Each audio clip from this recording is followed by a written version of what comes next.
Coming up, being an adult is tough. Stick around as I track down some help in this first installment of Adulting 101. Teacher theme songs are back for another round. See if your favorite teachers made the cut. And finally, Xavier sits down with an exclusive interview with Mr. Price to get answers on why Khan Academy is being pushed out to Thurston students this semester. All of this and more in this new edition of the Eagle Report.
Good morning and welcome to another edition of the Eagle Report.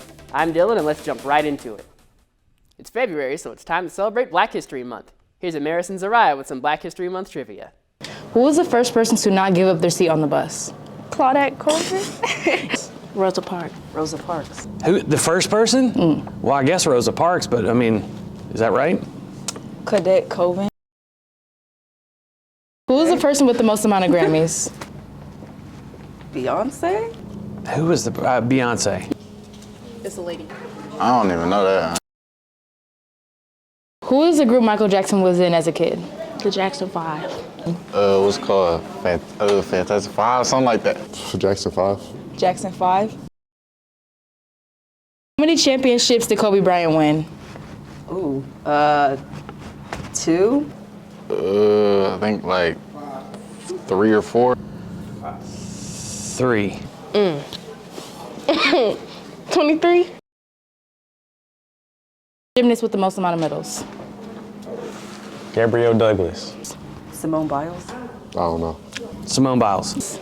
Gabby Douglas. What team did Shaq finish his career with? The Heat? I'm just gonna say the Lakers. The Lakers? I don't know. Magic. No, the Celtics. What is Chadwick Boseman's most popular movie? Black Panther. Black Panther. Chadwick Boseman? I don't know, Fast and Furious. Black Panther. Adulting is tough. In just a few months, our seniors will be thrown out into the real world and will be on their own. Are they ready? Probably not. But have no fear, because Messiah and I have asked the most experienced adults if they know some adulting tips in this edition of Adulting 101. I've recently had an epiphany that I have no idea what I'm doing, nothing on like adulting in any capacity whatsoever. So I figured instead of living in willful ignorance that I would ask other trusted adults in the building how to adult. And today's first adult is Mr. Menoch. What information do you have for the seniors who are going into adulting after school? Well, I got 2 pieces of advice for the seniors. One's got to be economic advice because teaching economics here. And that's the same advice I give every kid who walks in my classroom. Right? Before you leave school or right afterwards, make sure that you have taken time to set up a bank account and be comfortable with banking activities. Right? That'll make a big difference for you, whether it's just cashing your paychecks or planning for the future and being able to pay for things. If you and your parents are comfortable with it, I would also recommend looking into setting up a early credit card just to get comfortable with credit. Even if it's just to pay for gasoline, establishing a credit history can really help you out if you're looking for an apartment or trying to get a car later on. Second piece of advice is sounds pretty simple, but it's really important in my mind, is that adulting takes effort. High school students get used to the idea that a lot of things just kind of happen every day. They go to the same classes, they see the same people, they're kind of forced to interact in that way. But in the adult world, you have to be willing to go out and advocate for yourself, whether it's signing up for classes, right, or going to a job interview, or making sure you have information about when a test is coming up or when you need to be at an event, you have to be the one that seeks out that information and then follows up on it. Because it's not going to just be handed to you or something that you run into on a daily basis on its own. You have to make it part of your regular routine and something that's important for you. If you remember, last semester we asked students to guess what their favorite teacher's theme songs would be. Well, it's back and we have another whole new list of teachers to pick from. Here's Jaden, Jordan, and Kayla. So, if Mr. Madigan had a theme song, what do you think it would be? I think it would be Suit and Tie by Justin Timberlake and Jay-Z.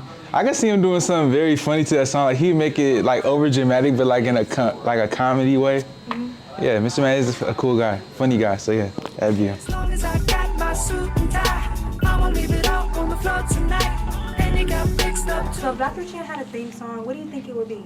Bill Nye Science Guy. Why?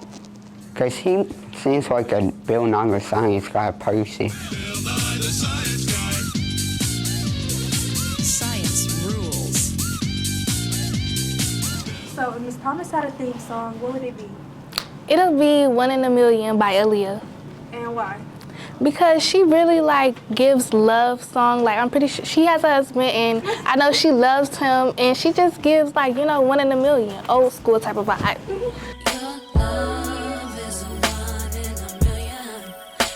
So if Marlon had a theme song, what would it be? Rises the Moon by Liliana Force. And why? Because I feel like she's a very calm and nice person, so I feel like that song would fit her well. Sun takes its heels to taunt you, but after sunlit days, one thing stays. So if Miss Pugh had a theme song, what would it be? Sesame Street, to be honest. Why? Because when I go in there, she has a whole bunch of stuff in her room that reminds me of Sesame Street. Okay, thank you. Sunny day, sleeping up, clouds away. On my way to where the air is sweet. Can you tell me how to get to Sesame Street? Okay, so if Miss Muzza had a theme song, what would it be? It would be the I'll Be There For You song in the Friends intro because, one, she's always there for me. Two, Friends is her favorite show. And whenever she hears that song, she goes crazy. So that'd be her song.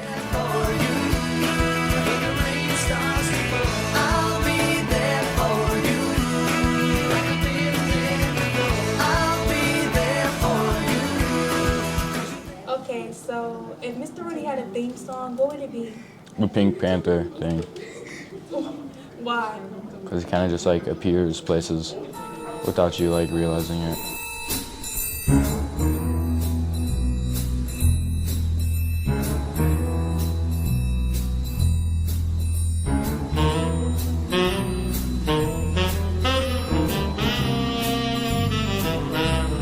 Very cool.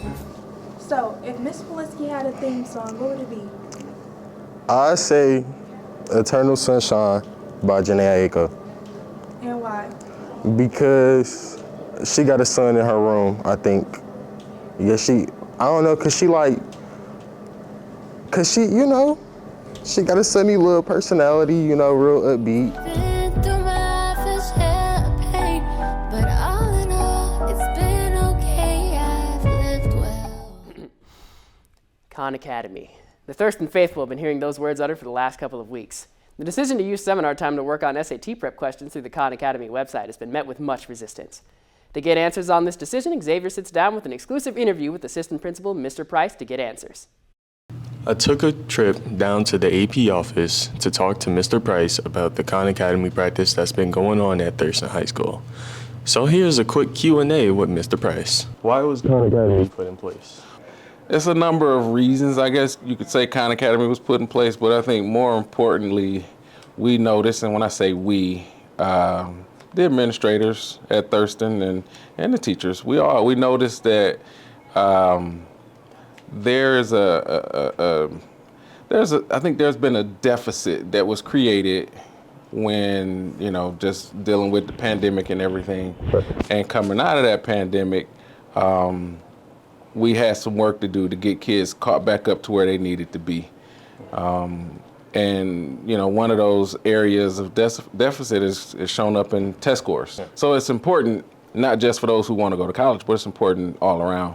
But so we figured, you know, if we can expose kids to SAT prep style strategies from 9th grade up to 11th grade, by the time you hit 11th grade, everybody should have increased test scores and have opportunities to do whatever they want to do when they leave here. And I'm guessing from some of it is also due to like COVID and how people got like, you know, because, you know, I think it was during like middle school, 8th grade, 7th grade year, we didn't get to take the PSAT and stuff like that, so we didn't really know much from it. So there's some missed opportunities there as well, yep. I mean, so really it's just about exposure. It's about exposing our students to whatever we can to get a leg up. And what a lot of students don't realize is that SAT prep isn't free. Right. Like if you want to take the SAT and you want to practice for it, in most other places, you got to pay for the prep. And this, I mean, that could be hundreds of dollars.